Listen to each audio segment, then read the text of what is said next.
ఎన్నో హిందూ దేవాలయాలను హెచ్ఎంటీవీ అదేవిధంగా హన్స్ ఇండియా యమునా పాఠక్ గారి ఆధ్వర్యంలో వెలుగులోకి తీసుకొస్తుంది. కేవలం ఆలయాలనే కాదు, ఆలయాలకు ఉన్న భూములను వెలుగులోకి తీసుకొచ్చేందుకు కూడా ఒక నిరంతర యజ్ఞం సాగిస్తుంది అంటే అతిశయోక్తి కాదేమో. ఇటువంటి దేవాలయాలు ఎన్నో మరెన్నో ఉన్నాయి. ఇప్పుడు భాగ్యనగరంలో ఒక గుడి, రెండు గుళ్ళే కాదు, చాలా గుడులకు కూడా ఆనాడు ఆ గుడి నిర్మాణం చేసిన ఎవరైతే ఆ వంశస్థులు ఉన్నారో వేలాది ఎకరాలను గుడి సంప్రోక్షణ కోసం వెచ్చించారు. ఇవన్నీ అన్యాక్రాంతమైపోయాయి. చాలామంది కబ్జాకోరులకి చిక్కుకుపోయాయి. సామాన్యుడి భూమే కాదు, దేవుడి భూమి కూడా భాగ్యనగరంలో ఆనవాళ్లు కోల్పోతుంది అంటే ఎవరిని అడగాలి? ప్రభుత్వాల్లో చలనం కలగాల్సిన అవసరం ఎంతైనా ఉంది అనే అంశంతో హెచ్ఎంటీవీ ఈరోజు డిబేట్ని చేపట్టింది. డిబేట్లో మరికొంతమంది గెస్టులు జూమ్లో కాసేపట్లో జాయిన్ అవ్వబోతున్నారు. ముఖ్యంగా ఈరోజు మనతో చర్చించేందుకు ఐ గోపాల్ శర్మ గారు, సీనియర్ హైకోర్టు అడ్వకేట్, అదేవిధంగా గతంలో టెంపుల్స్కి సంబంధించి ఎన్నో ఆలయాలపై కేసులు వాదించి ఆ దేవుడి భూమిని ఆ దేవుని పాదాల చెంతకు తీసుకొచ్చిన ఘనత వారి సొంతం. అదేవిధంగా మీకు పరిచయస్తురాలు, అదేవిధంగా ఈ ఉద్యమాన్ని తన భుజస్కంధాలపై మోస్తున్నటువంటి యమునా పాఠక్ గారు, విశ్వ హిందూ రక్షా పరిషత్ జాతీయ మహిళా అధ్యక్షురాలు, ప్రముఖ సైకాలజిస్ట్, అదేవిధంగా సామాజిక ఉద్యమకారిణి. సో మరికొంతమంది గెస్టులు కాసేపట్లో జూమ్లో జాయిన్ అవుతారు. ముందుగా గోపాల్ శర్మ గారు, చూస్తూ ఉన్నాం హిందూ దేవాలయాలకు సంబంధించి ఆనాడు చాలామంది కూడా దేవాలయ నిర్మాణంతో పాటు దేవాలయాల్లో కైంకర్యాలు నిత్యం జరగాలి, ధూపదీప నైవేద్యాలకు ఎటువంటి లోటు రాకూడదని చెప్పి కొన్ని ఎకరాలను దారాదత్తంగా ఇచ్చారు. సో భాగ్యనగరంలో భూముల రేట్లు పెరిగిపోవటమా, లేదంటే ప్రభుత్వాలు పట్టించుకోకపోవటమా, ఆ వంశస్థుల నిర్లక్ష్యమా, మొత్తానికైతే ఆ దేవునికే ఆదరణ కోల్పోతుంది. ఎలా చూడాలంటారు సార్? ముందుగా మీకు ప్రేక్షకులందరికీ కూడా హృదయపూర్వకంగా నమస్కారాలు తెలుపుతున్నాను. ఇదేంటంటే మన దౌర్భాగ్యమో హిందువులది దురదృష్టమో తెలియదు, కానీ ఇది ఒకటే టెంపుల్ కాదండి. మొత్తం ఓల్డ్ సిటీలో దాదాపు 21 టెంపుల్స్, దానికి సంబంధించిన అతి పురాతనమైనవి కొన్ని ఆలయాలు అయితే దాదాపు 1500-1700 సంవత్సరాల చరిత్ర కలిగిన ఆలయాలు. వాటి రికార్డు కూడా ఉంది. మన యమునా గారు అన్నీ కలెక్ట్ చేశారు, వాటి రికార్డు కూడా ఉంది. అయితే ఈ టెంపుల్ ఒకటే కాకుండా చాలా టెంపుల్స్కి వేల ఎకరాల భూములు ఉన్నాయి. వాటికి ముంతఖాబ్ అనే ఒకటి ఉంటుంది, title. It is called title, Urdu document అది.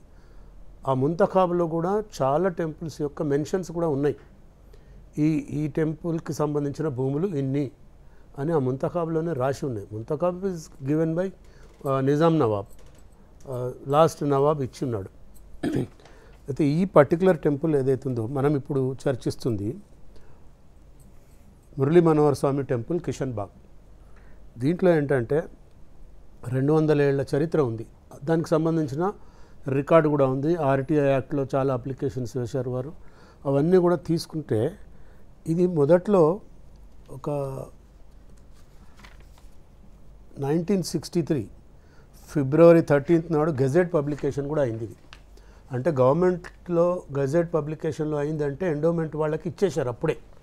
ఈ ఎవరైతే టెంపుల్కి ఉన్నటువంటి ఒరిజినల్ ట్రస్టీస్ ఎవరంటే వాళ్ళు పేరేంటమ్మా వాళ్ళది? రాజ్ కుమార్ భరత్లాల్ గారు. రాజ్ కుమార్ భరత్లాల్, ఆయన సన్ ఆఫ్ రాజా త్రియంబక్ లాల్. వాళ్ళు ఆ కాలంలోనే 1963లో వాళ్ళకి తెలిసిపోయింది ఇదంతా ఓల్డ్ సిటీలో ఉంది టెంపుల్స్ అన్నీ, ఎప్పటికైనా వీళ్ళు అన్యాక్రాంతం చేస్తారు, ముస్లిమ్స్ వచ్చి కబ్జాలు చేస్తారని చెప్పి ఎండోమెంట్లోకి ఇచ్చేస్తే అట్లీస్ట్ గవర్నమెంట్ సేఫ్ గార్డ్ చేస్తుంది ఈ భూములనే ఉద్దేశంతో అప్పుడే వాళ్ళు ఎండోమెంట్కి ఇచ్చారు. గజెట్ పబ్లికేషన్ అయింది, నోటిఫికేషన్ అయింది. అయితే అప్పుడు మ్యూటేషన్ మటుకు ఎందుకో చేసుకోలేదు టెంపుల్ వాళ్ళు, టెంపుల్ అథారిటీస్ అంటే ఎండోమెంట్ వాళ్ళు. అది పెండింగ్ ఉంది. బట్ 2017లో ఏదో అయిందని చెప్తా ఉన్నారు. అయితే ముఖ్యంగా ఏంటంటే ఇక్కడ ఆ ఒరిజినల్ ట్రస్టీస్ తాతల ముత్తాతల నుంచి ఎవరైతే వాళ్ళు ఇప్పటికి ఉన్నారు, కొందరు వంశస్థులు, వాళ్ళు దాన్ని కాపాడే పరిస్థితి లేక కొందరు ప్లాట్లు చేసి అమ్మేయటం. ఒక దగ్గర అయితే దాదాపు ఒక 10 ఎకరాలు ఏదో మొత్తంగా కూడా ముస్లిమ్స్కి అమ్మేశారు ఈ ప్లాట్లు చేసి. అమ్మింది ఎవరు? ఎండోమెంట్లు ఇచ్చిన తర్వాత. Once the land is declared as endowment land, nobody can sell it. But ఇక్కడ ట్రస్టీసే అమ్మేశారు. సార్ ఇక్కడ అంటే ఎండోమెంట్కి మనం అమ్మేసిన తర్వాత, అంటే ఎండోమెంట్కి అప్పచెప్పిన తర్వాత అమ్మేస్తున్నారు కదా, మరి వీళ్ళకి ఈ రిజిస్ట్రేషన్స్ ఎలా జరుగుతున్నాయి సార్? ఇజ్ ఇట్ అంటే వాట్ ఈస్ ద లీగాలిటీ? చేయకూడదు, అదే కదా. ఇప్పుడు ఏంటంటే అందరూ బ్లాక్ షీపే, అందరూ దొంగలే ఇందులో. Endowment department, registration department, revenue వాళ్ళు అందరూ కూడా సమూలంగా వ్యవస్థనే ప్రక్షాళన చేయాల్సిన అవసరం 100%. మొత్తం వ్యవస్థని కుళ్ళు పట్టిపోయిన వ్యవస్థని చేసేసారు వీళ్ళు. ఎందుకంటే ఇప్పుడు రేట్లు పెరిగినాయి, భూముల రేట్లు పెరిగినాయి, ఆకాశానికి ఎగిరిపోయినాయి. సో వీళ్ళు ఏంటంటే ట్రస్టీలు రక్షించలేక, ఆ భూములను రక్షించలేక అమ్ముకొని బతుకుతున్నారు, విచ్ ఈజ్ వెరీ బ్యాడ్. ఒకసారి మీరు ఎండోమెంట్స్కి ఇచ్చేసిన తర్వాత ఎందుకు మీరు భయపడుతున్నారు? ఓల్డ్ సిటీ అనగానే why you are under fear? Sir ఇక్కడ ఇంకో విషయం కూడా మనం మాట్లాడుకోవాలి సార్.